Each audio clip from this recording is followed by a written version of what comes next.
Selamat malam Bapak. Baik, terima kasih atas waktu yang diberikan kepada saya.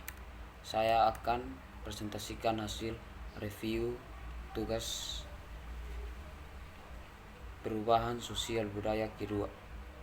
Oke. Perkenalkan, nama saya Brian Adrian Lewar. Nomor induk mahasiswa saya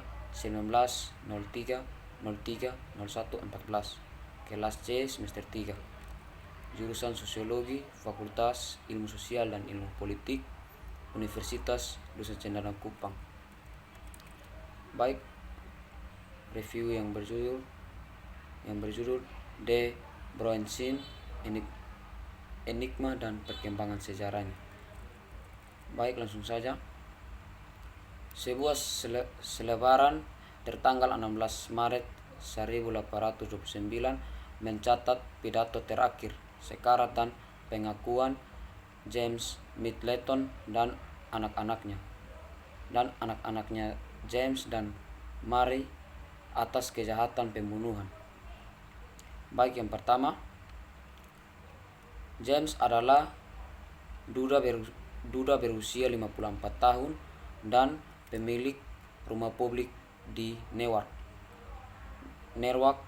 Nottinghamshire, yang bersama dengan anak-anaknya James berusia 22 dan Mary berusia 19 dengan kejam membunuh pasangan yang bepergian Tuan dan Nyonya Kingsley yang menginap di penginapan pada malam itu. Sisi selebaran dimulai dengan pernyataan dari penulis yang mengatakan bahwa sekarang adalah tugas menyakitkan kami untuk menyatakan rincian dari salah satu eksekusi yang paling melankolis dan mengerikan yang kami yakini pernah terjadi di negara ini atau negara lain. Kemudian menetapkan rincian kejahatan di mana James setelah menyerahkan portmanteau pasangan itu ke perawatannya sementara mereka pensiun untuk malam itu, membukanya dan menemukan itu berisi uang dan barang berharga dalam jumlah besar yang dia selesaikan harus menjadi miliknya. James kemudian ilustrasi Bruinseen berjudul The Last Ding Spec End. Confession dari James Middleton 54 tahun, putranya James 22 tahun dan putrinya Mary 19 tahun yang dieksekusi di Nottingham pada Senin lalu 16 Maret 1829 untuk pembunuhan Tuan dan Nyonya Kingsley di Newark pada bulan Januari lalu. Perpustakaan University Oxford Herning pagi itu, ayah dan anak laki-laki yang masing-masing dilengkapi dengan pisau cukur naik ke lantai atas, diikuti oleh putranya Mary yang menerangi jalan mereka dengan cahaya lilin dan memasuki ruangan tempat para korban setia dari kekejaman mereka tidur dan dengan sengaja memotong tenggorokan mereka dengan cara yang mengejutkan. Seorang pelayanan yang tidak di kamar sebelah, khawatir dengan kebisangan, diselidiki dengan mengintip melalui lubang kunci ruangan dan merasakan transaksi berdarah. Dia kemudian membunyikan alarm dan pelakunya langsung ditangkap dan dijatuhi hukuman penjara. Sisi selebaran kemudian dalam satu kalimat menceritakan tentang bagaimana Middletons dinyatakan bersalah setelah penyelidikan yang tidak memihak dan dijatuhi hukuman mati, dan tubuh mereka akan diberikan untuk diseksi oleh ahli bedah. Fokus dari sisi selebaran kemudian beralih ke adegan eksekusi di mana sebelum sejumlah besar penonton putri terkutuk, Mary berbicara kepada kerumunan dalam pidato terakhir ini. yang menyatakan bahwa dia tenang dengan nasib yang mengerikan yang dalam beberapa menit akan memisahkan jiwaku dari tubuhku. Maria melanjutkan untuk memperingatkan tua dan muda untuk menyembah Tuhan dengan semangat dan dengan demikian menaklukkan nasihat setan dan malaikatnya.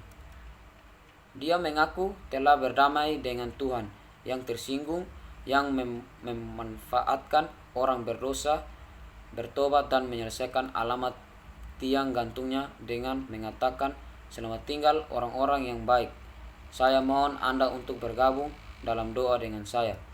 Selebaran itu kemudian menjelaskan bagaimana selama pidato Maria, ayah dan saudara laki-laki terlibat dalam doa dengan pendeta, dan bahwa begitu peralatan yang mengerikan diperbaiki, James Middleton berjabat tangan dengan anak-anaknya dan mereka dilancurkan ke dalam keabadian. Kisah kejahatan nyata yang luas ini adalah contoh klasik dari genre tersebut. Fokus penelitian ini, sisi lebar adalah salah satu bentuk sastra jalanan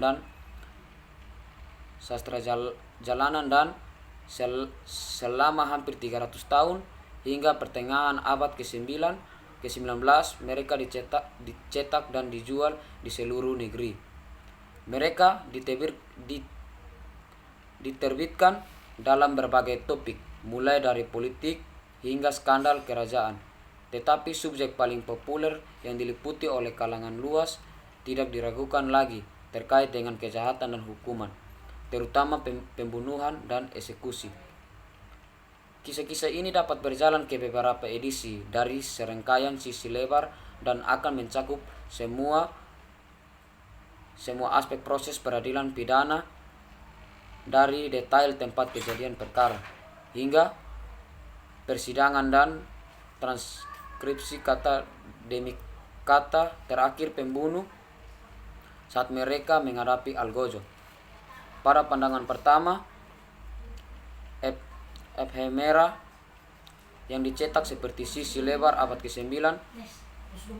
ke-19 ini mungkin tampak sebagai sumber yang remeh dan periferal untuk analisis akademis, sebab hanya satu lembar kertas dengan cetakan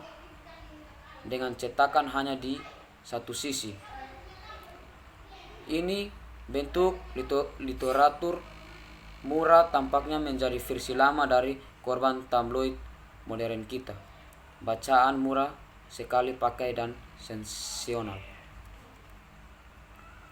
Namun setelah diteliti lebih dekat, menjadi jelas bahwa membaca kritis dan dari sisi lebar menyediakan portal di mana kita dapat menangkap wawasan tentang kehidupan dan kehilangan generasi sebelumnya, dan ini dapat memungkinkan kita untuk menangkap kembali, namun bukan hanya konten naratif spesifik atau detail faktual yang disediakan dalam satu sisi luas tertentu yang memberikan begitu banyak peluang untuk analisis, tetapi yang lebih penting pengumpulan kumulatif dari keseluruhan genre sama dengan pengetahuan tercetak yang ditemukan jalannya ke dalam jiwa masa yang memberikan wawasan penting.